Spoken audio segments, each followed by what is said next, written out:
अचलपूर शहरातील गांधी पूल येथे Bhim army chief Chandrashekhar Azad यांची सभेचं आयोजन नोव्हेंबर 14 गुरुवार रोजी रात्री 9 वाजता नगीना उत्तर प्रदेश येथील खासदार चंद्रशेखर उर्फ रावण यांची सभेचं आयोजन गांधी पूल अचलपूर येथे करण्यात आला होता। आझाद समाज पार्टीचे वतीने राहुल कडू यांना अचलपूर मतदारसंघातील उमेदवारी देण्यात आली आहे। या प्रचारकरिता भीम आर्मीचे अध्यक्ष चंद्रशेखर यांनी संबोधित केला। यावेळी हजारोची संख्यामध्ये नागरिक उपस्थित होते। बहुत बहुत आभार संचालक महोदय। आज अचलपुर विधानसभा के इस दीक्षा भूमि के पावन स्थल पर भाई राहुल कुडू जी के इस चुनावी सभा में पार्टी की तरफ से मुझे प्रचार के लिए आमंत्रित किया गया है। इसके लिए मैं अपनी प्रदेश की टीम का, उनमें भी भाई मनीष जी का और उनके सब साथियों का बहुत बहुत धन्यवाद करता हूं। यहां उपस्थित इस क्षेत्र की महान जनता, मैं अपनी बात को शुरू करने से पहले समय समय पर दुनिया में जन्मे सभी संतों, गुरु और महान पुरुषों को नमन करता हूं। और हमारे मंच पर बहुत सारे महापुरुषों के चित्र रखे गए हैं, जिनमें छत्रपति शिवाजी राजे, राष्ट्रपिता ज्योतिबा फूले, डॉक्टर बाबा साहब अम्बेडकर और डॉक्टर एपीजे अब्दुल कलाम साहब के चित्र यहां मौजूद हैं। उनके साथ भी छत्रपति शिवाजी महाराज, मां जीजाबाई, संत गाडगे जी महाराज, नारायणा गुरु और मान्यवर काशीराम साहब को मैं नमन करता हूं।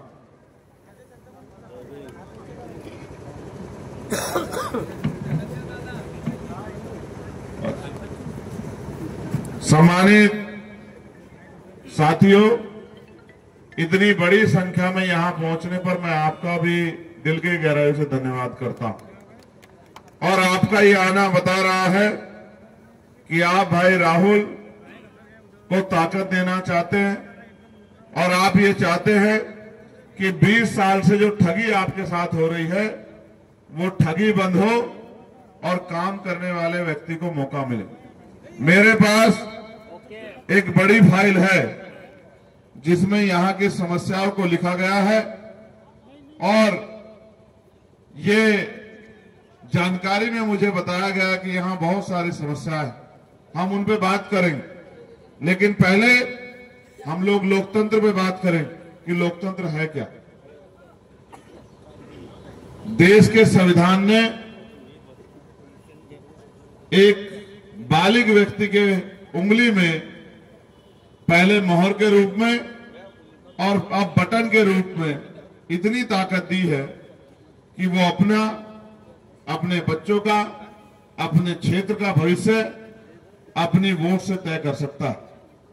ये ताकत लोकतंत्र में ही है, ये राजतंत्र में नहीं है।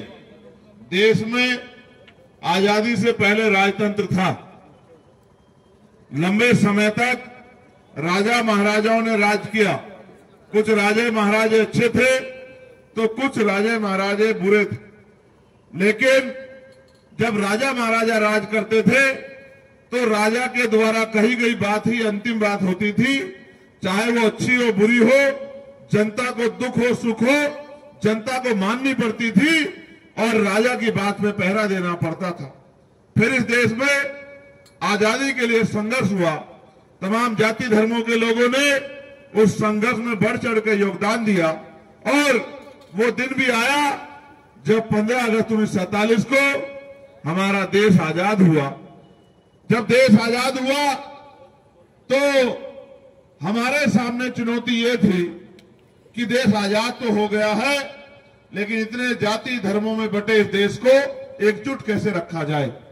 तब बाबा साहब अम्बेडकर ने इस देश का महान संविधान लिखा और उस संविधान ने सभी धर्मों को धर्म के आधार पर बराबर की आजादी दी और अंतिम व्यक्ति को भी इज्जत के साथ जीने का अधिकार दिया। राजतंत्र में तो रानी का बेटा ही राजा बनता था, जो रानी के कोख से जन्म लेता था वही राजा बनता था, उसके माथे पे लिखा होता था। लेकिन लोकतंत्र अलग है। लोकतंत्र में आप तय करते हैं कि किस आदमी के हाथ में ताकत होगी, और ये आपकी उंगली की ताकत है कि अगर आप तय कर लो तो बड़े से बड़े ताकतवर को धरती में पटक सकते हो और अपने बीच के व्यक्ति को कुर्सी पे बिठा सकते हो, ताकत दे सकते हो। ये आपके हाथ में। मैंने यहां इनके बारे में पढ़ा, दो चीज मुझे बड़ी अच्छी लगी कि जहां लोग इस बात से बचते हैं कि अगर किसी पे जुल्म हो रहा है और मैं उसके साथ खड़ा होऊंगा तो लोग क्या कहेंगे।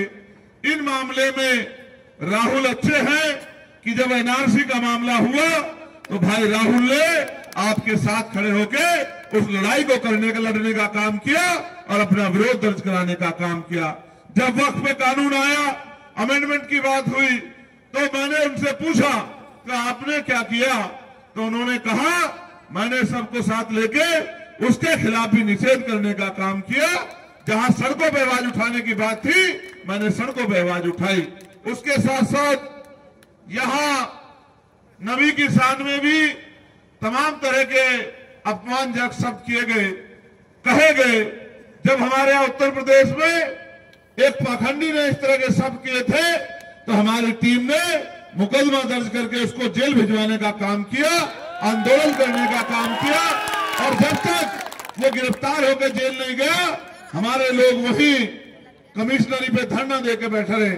हालांकि सरकार वहां भी भारतीय जनता पार्टी की है तो हमारे निर्दोष लोगों पे मुकदमे लगा दिए। लेकिन कभी कभी कुछ लड़ाइयां ऐसी होती है जिनमें मुकदमे और जेल की परवाह नहीं की जाती, सामने वाले को दिखाया जाता है कि हम अपनी लड़ाई किस तरह लड़ सकते हैं। तो मैंने उन साथियों से कहा कि घबराओ मत, आपने अच्छे काम के लिए लड़ाई लड़ी है, इसका आपको नुकसान नहीं होगा। तो जब मैंने इनसे पूछा तो इन्होंने भी कहा कि जब यहाँ के लोगों ने, यहाँ के ऐसे नेताओं ने जो बांटने का काम करते हैं इस तरह के भाषण दिए तो हमने उनका विरोध करने का काम किया। तो इससे एक बात तो स्पष्ट हो गई कि ये इंसान है, ये जाति धर्म में बटा हुआ नहीं है, ये जागे हुए जमीर का इंसान है। ये सही को सही कह सकता है और गलत को गलत कह सकता है। ये हर कमजोर के साथ खड़ा हो सकता है। ये इस बात का मोहताज नहीं है कि कौन क्या कहेगा। और मैं फिर आपसे कहता हूं, अगर हम यही परवाह करते रहे कि कौन क्या कहेगा तो फिर वो दिन भी दूर नहीं, क्योंकि कोई कुछ नहीं कहेगा, जुल्म होता रहेगा और हम लोग सहते रहेंगे। तो ये लोकशाही है, आपकी उंगली में ताकत है। इस ताकत से आप अपने बच्चों का, अपने भविष्य का, अपने क्षेत्र का विकास का, तमाम तरह की परेशानियों का हल कर सकते हैं। जैसे नेता तो यहां से बहुत जीते, लेकिन शायद एक कॉलेज, एक स्कूल और एक यूनिवर्सिटी नहीं बना पाए होंगे 20-20 साल के नेता जिनको आपने वोट देके ताकत देने का काम किया। और मैं जब बाबा साहब अम्बेडकर को अपना नेता मानता हूं, बाबा साहब अम्बेडकर ने सबसे पहला नारा दिया शिक्षित बनो, और उन्होंने ये भी कहा शिक्षा श्रेणी का वो दूध है जो पिएगा वो दहाड़ेगा। इसलिए उन्होंने कहा कि जाओ अपने घर की दीवारों पर लिख दो कि हमें देश का शासक बनना है। तो बाबा साहब ने तो पहला रास्ता शिक्षा का दिखाया। तो ये जो जीते हुए नेता है, इन्होंने स्कूल कॉलेज नहीं खोले, यूनिवर्सिटी बनाने के लिए बात नहीं की, इसका मतलब ये बाबा साहब के सिपाही नहीं।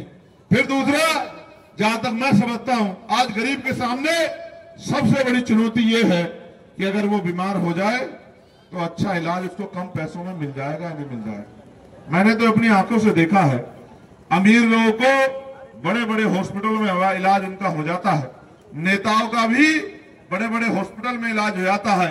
आज मैं भी मेंबर ऑफ पार्लियामेंट हूं, मैं बीमार हो जाऊंगा, एम्स में तत्काल मुझे भर्ती किया जाएगा, मेरा इलाज होगा। लेकिन अगर कोई गरीब मजदूर किसान बीमार हो जाएगा तो सरकारी अस्पताल में उसके लिए जगह नहीं होगी। उसको अगर अच्छा इलाज चाहिए होगा तो प्राइवेट हॉस्पिटल जाना पड़ेगा। सरकारी हॉस्पिटल की हालत यह है कि ना टाइम पे डॉक्टर मिलेगा, ना दवाई मिलेगी, ना टेस्ट होंगे, और कभी कभी तो ऐसा भी देखा जाता है कि डॉक्टर इस तरह का व्यवहार करता है, ऐसा महसूस होता है कि डॉक्टर ना होके हमारा दुश्मन बन गया हो। जिसके पास हम ये जाते हैं मान के कि हमारी जान बचाएगा, वो हमें अक्सर गुस्से में हमारे साथ इस तरह के अपमानजनक रवैये भी कर देता है। अपने देश में कभी कभी लगता है कि गरीबों की क्या हैसियत है, गरीबों की क्या इज्जत है, यहाँ तो सब कुछ अमीरों के लिए है। और सारी सरकारें भी, सारे नेता भी पैसे वालों के आगे घुटने टेक के बैठे हैं। तो मैं आपको बताना चाहता हूं कि जिन्होंने इस क्षेत्र में एक नया अस्पताल नहीं खुलवाया, एक मेडिकल कॉलेज नहीं बनवाया, कभी असेंबली में आवाज नहीं उठाई कि मेरे यहाँ के गरीब लोगों को अच्छे इलाज की जरूरत है, उनकी जेब में इतने पैसे नहीं है कि प्राइवेट में इलाज करा सके, इसका मतलब वो नेता भी आपका नेता नहीं हो सकता। तीसरी बात, जो बुनियादी जरूरत है, हर माँ बाप ये चाहते हैं कि उनका पढ़ा लिखा बच्चा रोजगार करे, और आप भी ये चाहते हैं कि आपको रोजगार मिल जाए जिससे आप अपने बच्चों को अच्छी रोटी और सम्मानजनक जीवन दे पाओ।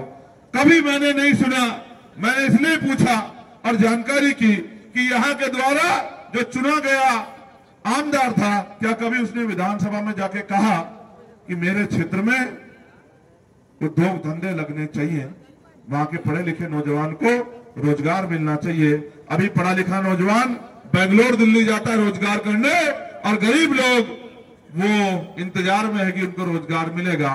तो ऐसा भी मैंने नहीं देखा। मैंने ये तो देखा कि सेकुलर बन के वोट लेते हैं और फिर भारतीय जनता पार्टी के साथ जाके सरकार में शामिल हो जाते हैं। आप ये बताओ ये कौन सा सेकुलरिज्म है? फिर इनमें और उनमें जो सत्ता में बैठे हैं, उनमें और इनमें क्या फर्क है?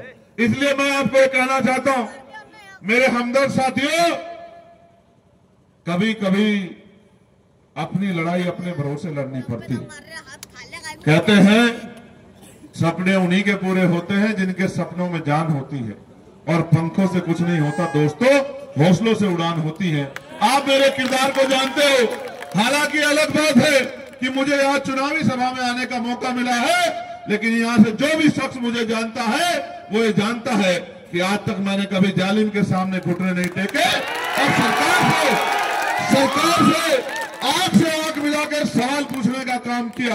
और आप जानते हो एनआरसी का समय हो, मैं अकेला व्यक्ति था जिसको जेल भेजा गया, लेकिन मैंने ये वादा किया था जब हम मस्जिद की सीढ़ियों पर खड़े होके कि इस जालिम सरकार के मंसूबे कामयाब हम लोग नहीं होने देंगे, अपने लोगों को अकेला नहीं छोड़ेंगे। और कोई ऐसा मामला नहीं हो, चाहे कोरोना काल का मामला हो जब तबलीगी जमात के लोगों को बदनाम किया गया, हालांकि कोर्ट ने बाद में उनको, कब कोर्ट ने कहा कि वो दोषी नहीं थे, उनके ऊपर झूठे आरोप लगाए गए थे, लेकिन उस समय तो मीडिया ने तबलीगी जमात के अच्छे लोगों पे तमाम तरह के बुनियादी आरोप लगा के उनको अपमानित करने का काम किया। जब उनको बंद कर दिया गया तो मैं और मेरी टीम हर जिले में जा जाके अधिकारियों से बात करके उनको छुड़ाने का काम करती थी कि भाई इनके साथ नाइंसाफी मत करो, ये अपने देश में जाएंगे तो ये कहेंगे भारत के लोग अच्छे नहीं हैं, हमारे मुल्क की बदनामी होगी। अपने चुनावी एजेंडे के चक्कर में ये देश की भावनाओं के साथ खिलवाड़ मत करो। जब मौलाना साद साहब का मामला आया, जब तबलीगी जमात का मामला आया, जब कोरोना काल में निजामुद्दीन मरकज को बंद करने की बात हुई, तो अकेला चंद्रशेखर आजाद था जो सीना तान के खड़ा था, जिसने कहा ये जुल्म हम लोग नहीं होने देंगे। और आप जानते हो, चाहे नासिर का मामला हो, चाहे जुनैद का मामला हो, चाहे अखलाक का मामला हो, चाहे पहलू का मामला हो, कोई ऐसा मामला नहीं है, चाहे नजीब का मामला हो, उसकी मां के बहते आंसू का मामला हो, कोई ऐसा मामला नहीं है जिसमें चंद्रशेखर आजाद ने आपसे हाथ खींचा हो।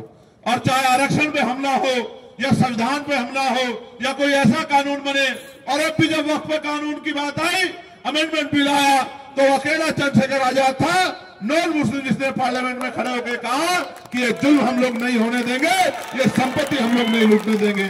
तो मैं आपको ये पूछना चाहता हूं, आदमी 10 रुपए का सामान लेने जाता, मेरे भोले भाले लोगों, ये कलम लेने बाजार में जाओगे तो बताओ ईमानदार से, बिना चला के देखे कलम लेके आ जाओगे? देखोगे नहीं देखोगे कि चलती है नहीं चलती है? ये देखोगे नहीं देखोगे कि टूटी हुई तो नहीं है? ये देखोगे नहीं देखोगे रिफिल पूरा है या नहीं है? कितनी भी जल्दबाजी हो, लेकिन चला के तो देख लोगे। अब आप मुझे बताओ, 10 रुपए का सामान खरीदने जाते हो, इतना सोच विचार करते हो, वोट डालने जाते हो कोई सोच विचार नहीं करते कि जिसको वोट दे रहे हैं ये कल आपके काम आएगा नहीं आएगा, आपकी लड़ाई लड़ेगा नहीं लड़ेगा, आपके साथ खड़ा होगा नहीं खड़ा होगा, संविधान विरोधियों को सबक सिखाएगा नहीं सिखाएगा। मैं तो ये सोचता हूं कि कितने भोले लोग हैं हमारे। लोकतंत्र का मतलब है बहुमत का शासन, और आप कोई विधानसभा उठा के देख लो, वोट इन गरीब मजलूमों किसान मजदूरों के पास है, जिनका वोट है उनका राज होना चाहिए। लेकिन यहाँ तो पैसे के आधार पर लोग वोट नेता पैसे के आधार पर एमएलए बन जाते हैं, पैसे के आधार पर एमपी बन जाते हैं। मैं तो आपसे कहना चाहता हूं कि भाई मैं ऐसा मेरा जीवन है कि 12-15 साल में मैंने पैसा नहीं कमाया लेकिन लोग बहुत कमाए।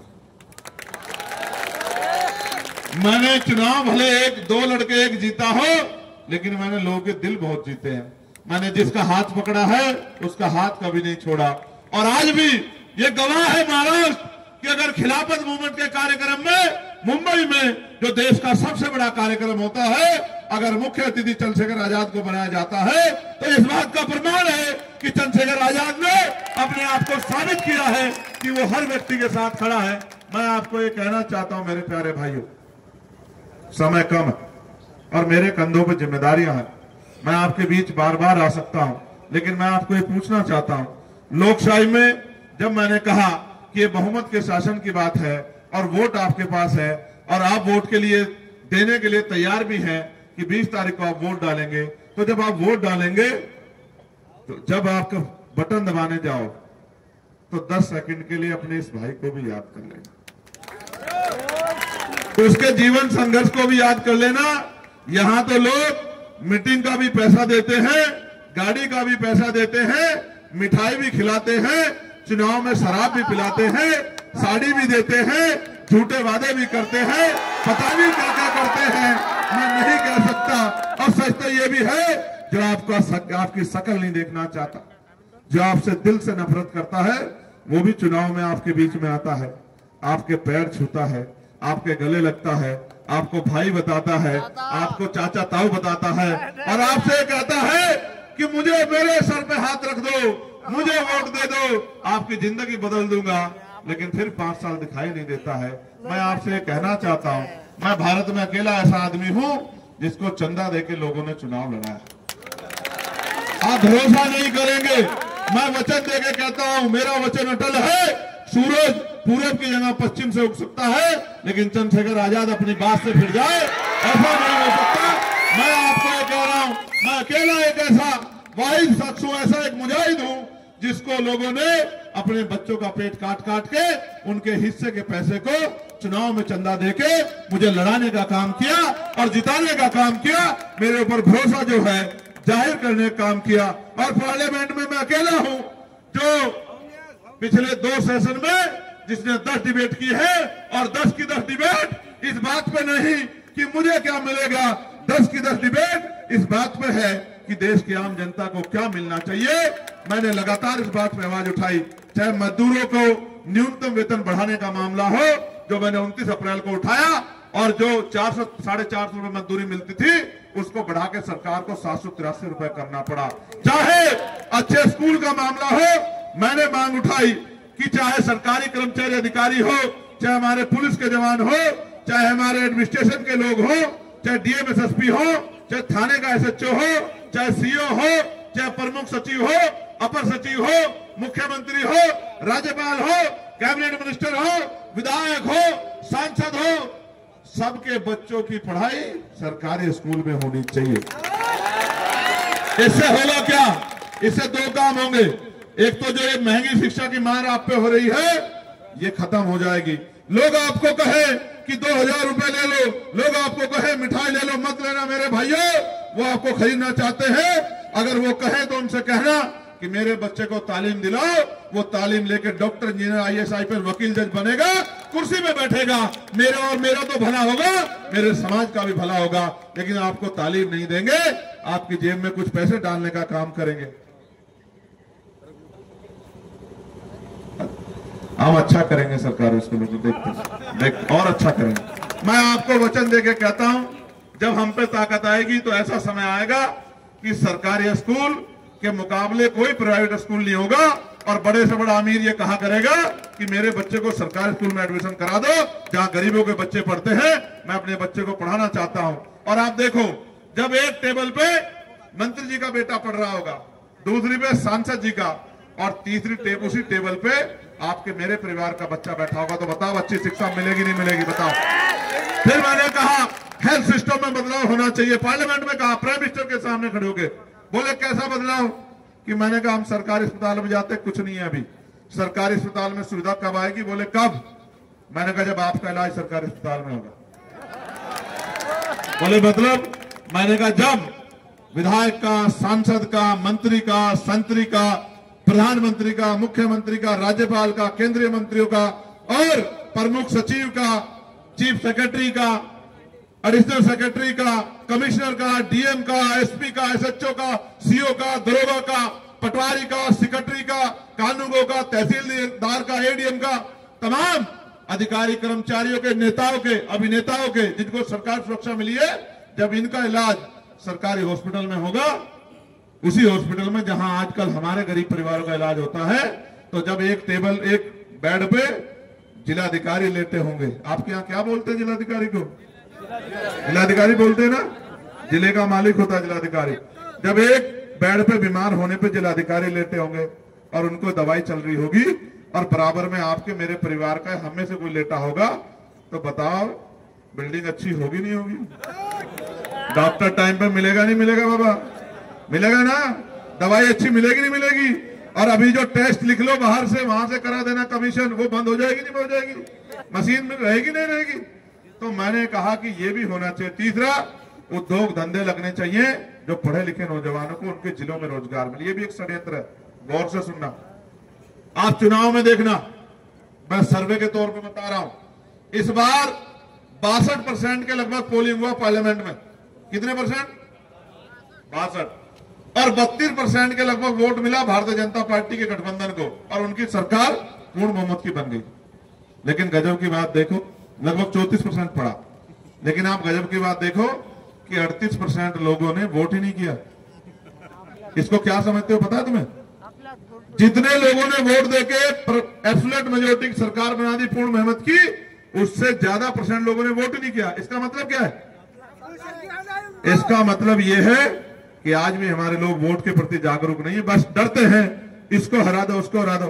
दूसरों को हराने जाओगे तो आप कब जीतोगे? अपने आप को जिताने के बारे में सोचो कि आपकी बात सुनने वाला कोई हो, जिसे आप कह सको कि ये मेरा आमदार है और मुझे ये मेरे लिए काम कराने के लिए खड़ा होगा, मुझे इसके ऊपर भरोसा है। कभी अपने बारे में भी सोचो। इसलिए मैं आपसे कह रहा हूं, क्या करना है इस बार बताओ? नहीं तुम ही लोग बताओ, मैं नहीं कहता तुम लोगों से। क्या करोगे इस बार बताओ? नहीं इतनी हल्के आवाज में नहीं, ऐसा लग रहा है सब लोग सो गए, नींद में आ गए। जोर से बताओ क्या करोगे? नहीं ऐसे नहीं, एक लाइन में बताओ। देखो अगर बिखराव करोगे खराब हो जाएगा, एकजुट होकर बताओ क्या करोगे इस बार? हाँ ये अभी ठीक है, अभी इसमें और जोश की जरूरत है। चलो अभी जोश आएगा। एक नेताजी है हमारे उत्तर प्रदेश के, आपके प्रदेश में भी आ गए, और राहुल साहब कह रहे हैं यहां भी यार वो नारा बहुत शानदार देते हैं ना, उस नारे से सीख ले लो। वो नारा आपके लिए देते हैं वो। नहीं सुनो, वो क्या कहते हैं?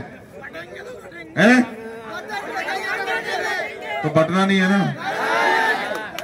बटना नहीं है ना, सही कह रहे हैं ना वो। उससे अच्छा आदमी नहीं हो सकता तुम्हारे लिए। वो तुम्हें रास्ता दिखा रहा है, बोल रहा है बटना मत वरना छोड़ेंगे नहीं। समझे नहीं समझे? और मैं कह रहा हूं घबराना मत। देखो यार गजब की बात सुनो, मतलब मैं बड़ा चिंता में हूं। अगर मैं कल ताकत में आ जाऊं और अपने लोगों से खाऊं कि भाई बटना मत मगर तुम्हें कोई खा जाएगा, क्या कमाल की बात करते हो यार। जब मैं ताकत में हूं तो तुम्हें कौन खा जाएगा भाई बताना मुझे? कोई अच्छा बताओ, तुम खुद सोच के बताओ। अगर चंद्रशेखर ताकत में आपको कोई छू सकता है क्या? बताओ। आपको कोई नुकसान पहुंचा सकता है क्या? आपकी बच्चों की तरफ कोई आग उठा के देख सकता है क्या? तो अगर बताओ 7 साल से कोई आदमी मुख्यमंत्री बन के आपको कहे डरो डरो डरो, आएगा मुख्यमंत्री है? धो मुंह धो, थोड़ा ठंडा पानी गिरो उनके ऊपर, थोड़ा पता रहे। जब पावर में हो गए कह रहे हैं, आप सोचो कितने कमजोर लोग हैं, और उनका आखिरी एजेंडा ये है कि ये डरे रहे, और जब वो ये बात कहते हैं तो आप भी डर जाते हो, और जब आप डर जाते हो और डर कर वोट करते हो तो फिर आप अच्छे आदमी को नहीं चुनते, फिर आप उस आदमी को चुनते हो जिसपे आप ये सोचते हो कि ये हरा देगा, ये कर देगा, और यही आपकी जेब कटती है, यही कटती है आपकी असली जेब। क्योंकि फिर क्या होता है, शिक्षा का मुद्दा खत्म, रोजगार का मुद्दा खत्म, महंगाई का मुद्दा खत्म, अच्छे कॉलेज यूनिवर्सिटी का मुद्दा खत्म, विकास का मुद्दा खत्म, पुल का मुद्दा खत्म, रोजगार का मुद्दा खत्म, हॉस्पिटल का मुद्दा खत्म, भाईचारे का मुद्दा खत्म। फिर एक ही होता है, डरो डर डर। कब तक डरते रहोगे मेरे प्यारों? इस डर डर के तो ये हाल हो गया कि आज देश पे इतना कर्ज है, उतारते उतारते हमारी पीढ़ियां बूढ़ी हो जाएंगी, लेकिन कर्ज नहीं उतरेगा। अभी भी समय है, बचा लो देश को। और ये याद रखना कि अगर एक छोटा सा जुगनू भी जलाओगे तो इस अंधेरे में बहुत दूर से दिखाई देगा। जैसे वो देखो, बड़ी बड़ी लाइटें दिख रही है ना, बताओ वो इतनी दूर से दिख रही है, मगर ऐसा अंधेरा है, नफरत का। इस अंधेरे में एक जुगनू आप जला लो अपने लिए। ये आपका भाई चंद्रशेखर आजाद आपसे कह रहा है। बाबा साहब अम्बेडकर ने कहा था, political power is the master की। राजनीतिक सत्ता वो चाबी है जो आपकी सारी परेशानियों का हल कर देगी। जिस दिन राजनीतिक सत्ता आपके पास होगी तो आपका हाथ ऐसे नहीं होगा मेरे साथियों, आपका हाथ ऐसे होगा। सरकार देने वाली होती है। बिजली का दाम, पानी का दाम, स्कूल कहाँ बनेंगे, कॉलेज कहाँ बनेंगे, हॉस्पिटल कहाँ बनेंगे, पेट्रोल का क्या दाम होगा, डीजल का क्या दाम होगा, पुल कहाँ बनेंगे, सड़कें कहाँ बनेगी, छूट टैक्स में कितनी किसे मिलेगी, धार्मिक तौर पे गैर बराबरी रहेगी, ये सरकार तय करती है। और आप क्या हो? बेगानी शादी में अब्दुल्ला दीवाना, यही तो। और इसके अलावा क्या? इससे अच्छा तो है कि अपनी ताकत बना लो। 4-5 दिन आप पे बाकी है। मैं आपसे कहना चाहता हूं, हिम्मत करके जुट जाओ। हम 8 घंटे काम करते हैं अपने बच्चों का पेट पालने के लिए, और 5 साल का मुस्तकबिल अगर मजबूत तय करना है तो अगर हम आने वाले 4-5 दिन अगर हम मेहनत करवा दें तो मैं लिख के देता हूं, परिणाम वो होगा जो आप चाहोगे। और जब परिणाम आपके समाज पार्टीचा, भीम आर्मीचा,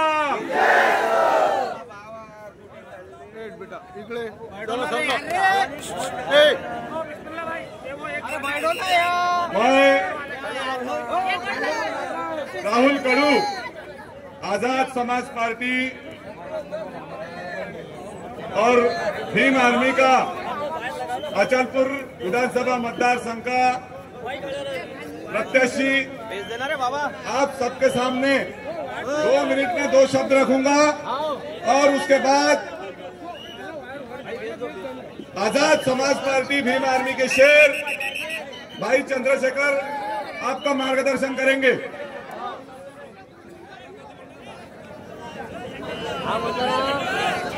इस चुनाव में मेरे सामने, आपके हमारे सभी के सामने बहुत बड़े प्रत्याशी है, बहुत बड़े उम्मीदवार है।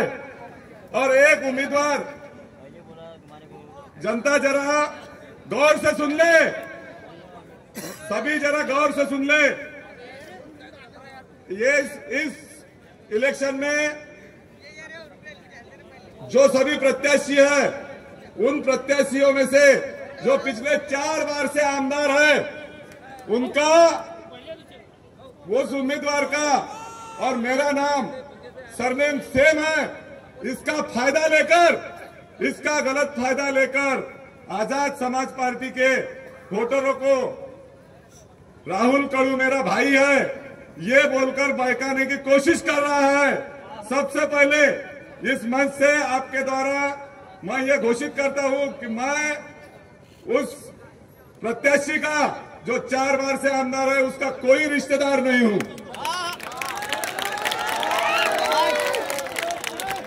और मेरे में और उसमें सबसे बड़ा जो फर्क है, उसने 20 साल से इस विधानसभा मतदार संघ को लूटा है।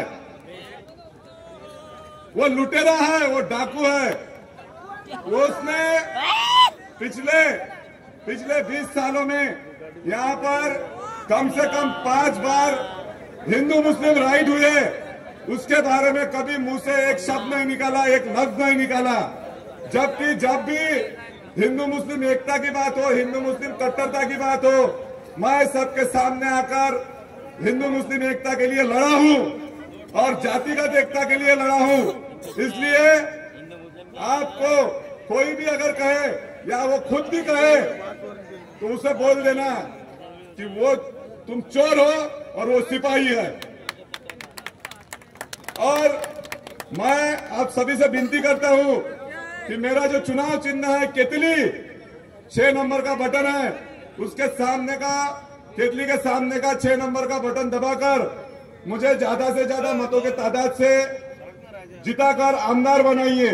इसके आगे का मार्गदर्शन हमारे आजाद समाज पार्टी के शेर भाई चंद्रशेखर करेंगे।